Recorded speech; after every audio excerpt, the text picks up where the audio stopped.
السلام عليكم ورحمة الله وبركاته. النهاردة معاكم بوصفة جديدة وهي بسكوت التمر. هقدمه لكم النهاردة بطريقة سهلة جدا وبسيطة ومكونات برضو بسيطة، وان شاء الله تكون متوفرة في البيت. اهو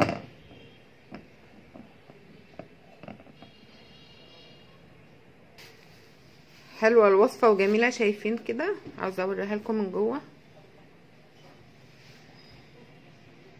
ما شاء الله جميلة جدا. يلا بينا كده هنعرف عملنا الوصفة ازاي. يلا نروح على المقادير.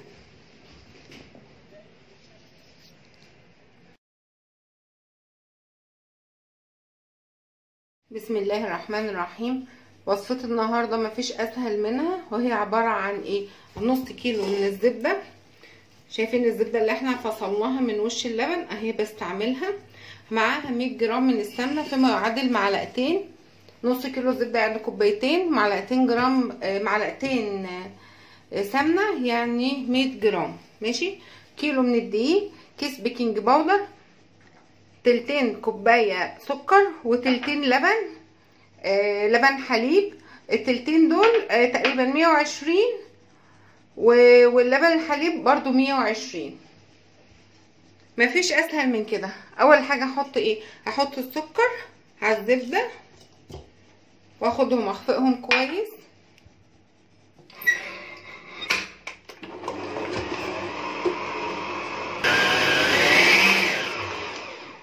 خفقتهم كويس بالشكل ده.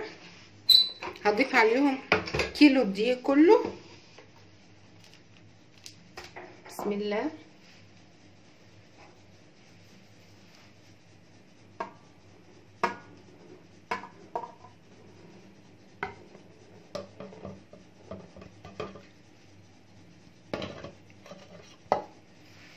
كيلو الدقيق وكيس البيكنج باودر كله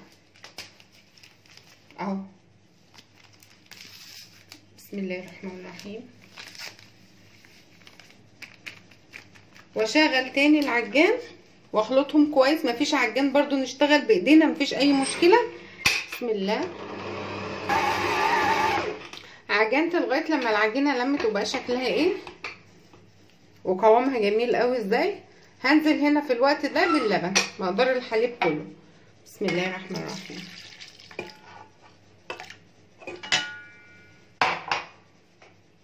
مهم هنا الحليب، ما نقولش ان احنا مادام العجينه معانا حلوه خلاص، لا نحطه. بسم الله. كده كفايه، ما بتمداش في العجن بقى في المرحله دي.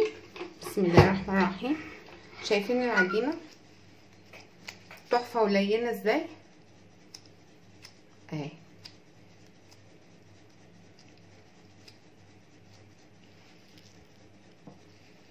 اشيلها بقى من العجان.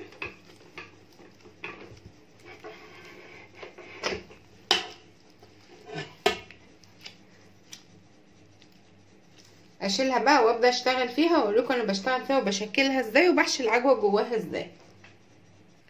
العجينه اهي لينه وجميله اهي. افردها كده.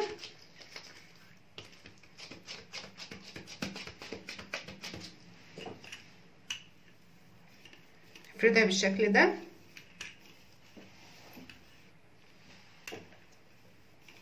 بالشكل ده. حط العجوه بقى في المنتصف. العجوه لو جامده حاساها ان هي صعبه معاكي، زودي عليها معلقتين من السيرب الخفيف، السيرب زي بتاع البسبوسه كده اهي. كده تقفلي عليها كده.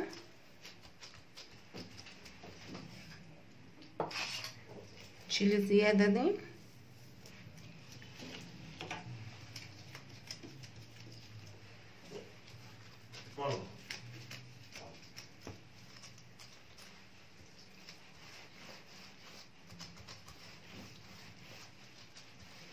بالشكل ده.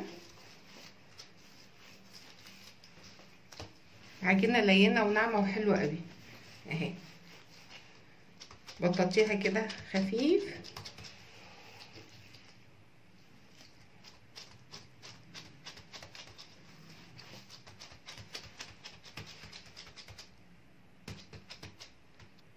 تاخديها بقى تقطعيها بالشكل ده.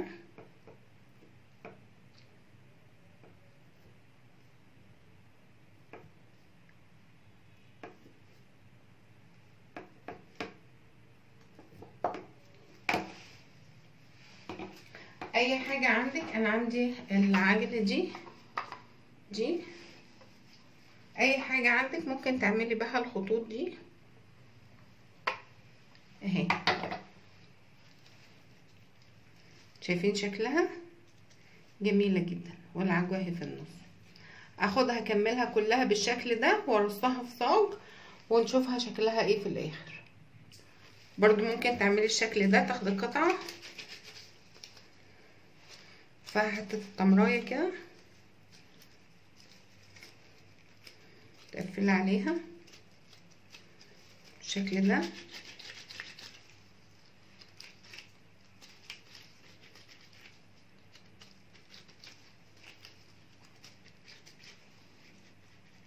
كده اهو. ومفيش عندك العدة دي اللي عندي دي، العجلة دي، تاخديها بالسكينة اهي. ممكن برضو شكل تاني، انا عندي المكبس ده او اي مكبس بيبقى عندك برضو تحشيها تمراية كده اهو.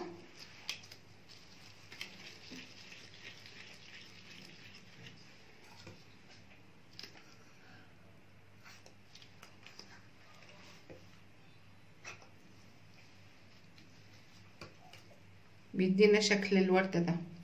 وطبعا نظبط بقى، مفيش حاجة خالص، اعمليها كده مدورة عادي زي الكحكاية، واعمليها قطعة الكحك بالمكبس كده، تعمليها بالمكبس، اي حاجة حسب المتاح عندك. انا دورتها كده شوية عشان تديكي ايه شكل البسكوتة، وبالقطعة دي بالمكبس ده شكلها حلو برضو. ابدعي بقى زي ما انت عاوزة، اعملي الاشكال اللي انت عاوزاها. خلص كل الصاج وبعد كده اوريهولكوا وادخله الفرن ان شاء الله، اوريهولكوا قبل ما ادخله الفرن باذن الله. بعد ما خلصت كل الكمية بالشكل ده، انا عملت الشكل ده المدور ده والشكل ده. اخدها اخبزها على فرن درجة حرارته 180 لمدة 20 دقيقة تقريبا، لغاية لما تاخد لون ذهبي وجميل. هنشوفها بقى بعد ما تاخد اللون الذهبي باذن الله هيبقى شكلها ايه.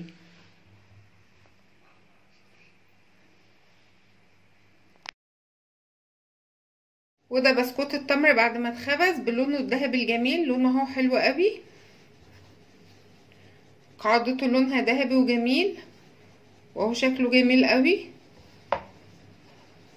وده اللي احنا مقطعينه اهو، التمر جواه جميل جدا ومستوي، بسكوتايه مستويه وحلوه قوي. شايفينها من جوه ازاي تحفه.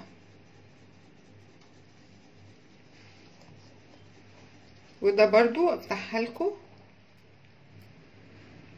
شايفينها هشه وجميله ازاي. دي بسكوتات التمر كانت معايا النهارده. عجبكم الفيديو لايك وشير وتفعيل الجرس عشان يوصلكوا كل جديد. نتقابل في فيديو قادم باذن الله، والسلام عليكم ورحمه الله وبركاته.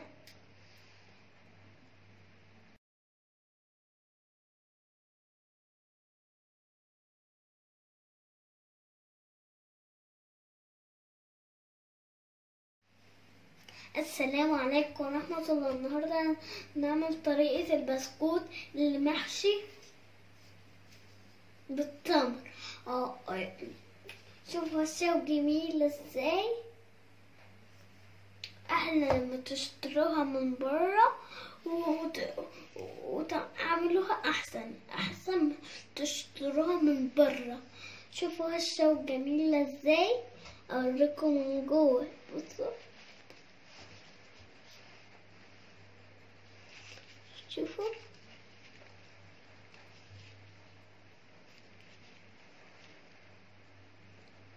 لو عجبكم الفيديو لايك وشير وتفعيل الجرس عشان يوصل لكم كل جديد. والسلام عليكم ورحمة الله.